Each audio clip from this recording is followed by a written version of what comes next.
Merci, Monsieur Pupponi. La parole est maintenant, pour conclure cette discussion générale, à Monsieur Jean-Luc Laglaise, pour le groupe MoDem et Apparentés.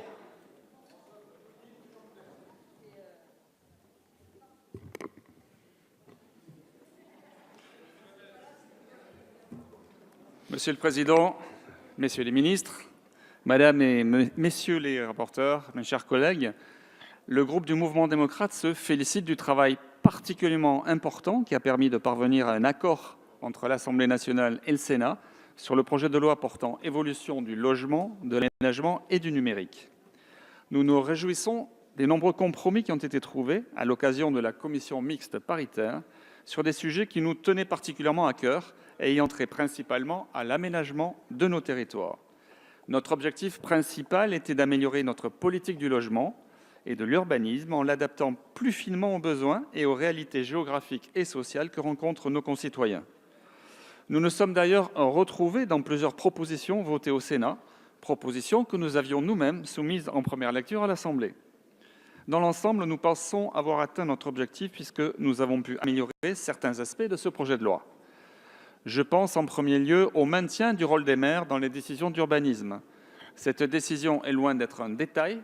Aujourd'hui, les maires doivent encore et toujours rester les premiers acteurs de l'aménagement de nos territoires, car ce sont eux qui connaissent les réalités du terrain. Ce sont eux qui sont en première ligne face aux demandes de nos concitoyens. Il faut également saluer l'accord permettant de placer les paysagistes concepteurs au même rang que les architectes dans l'élaboration d'un projet paysager environnemental de lotissement. Cette recherche de la qualité transparaît également au travers des mesures promouvant la lutte contre les émissions de gaz à effet de serre dans le secteur du bâtiment et de l'habitat. Cela passera par le développement d'un parc immobilier durable et économe en énergie.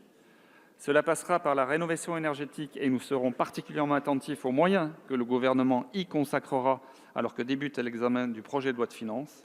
Cela passera aussi par la végétalisation de nos centres-villes pour lutter contre les îlots de chaleur et par l'utilisation de nouveaux matériaux innovants.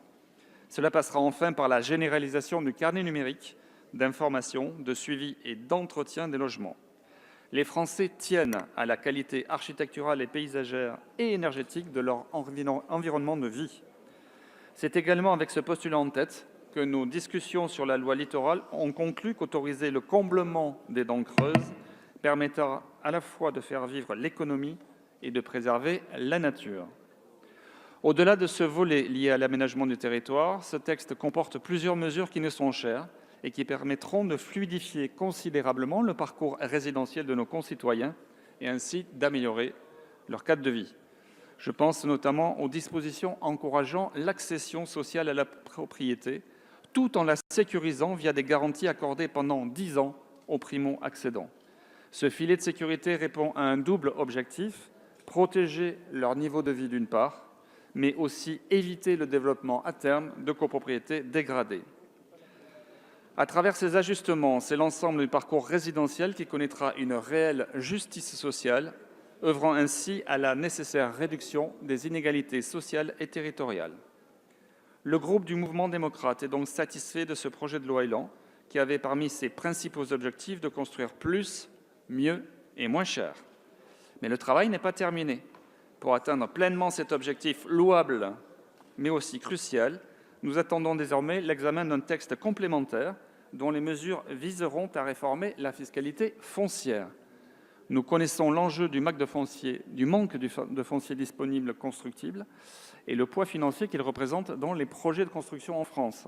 Nous voulons que les gains réalisés dans l'acte de construire se répercutent intégralement sur le prix de vente au profit de l'ensemble de nos concitoyens et non qu'ils soient captés par les seuls propriétaires fonciers. Enfin, avec l'expérience de 18 ans d'application de la loi SRU, il conviendra de la compléter sans tabou à la lumière des inévitables distorsions relevées pour aboutir à une réelle mixité sociale dans le quartier où elle a malheureusement désormais disparu. Quelques chantiers donc pour aller plus loin dans notre élan collectif pour réformer en profondeur la politique du logement et de l'aménagement. Dans cette attente et cet espoir, le groupe Mouvement démocrate salue et votera en faveur de ce nouveau cadre législatif. Je vous remercie, Monsieur Laglaise. La discussion générale est donc close.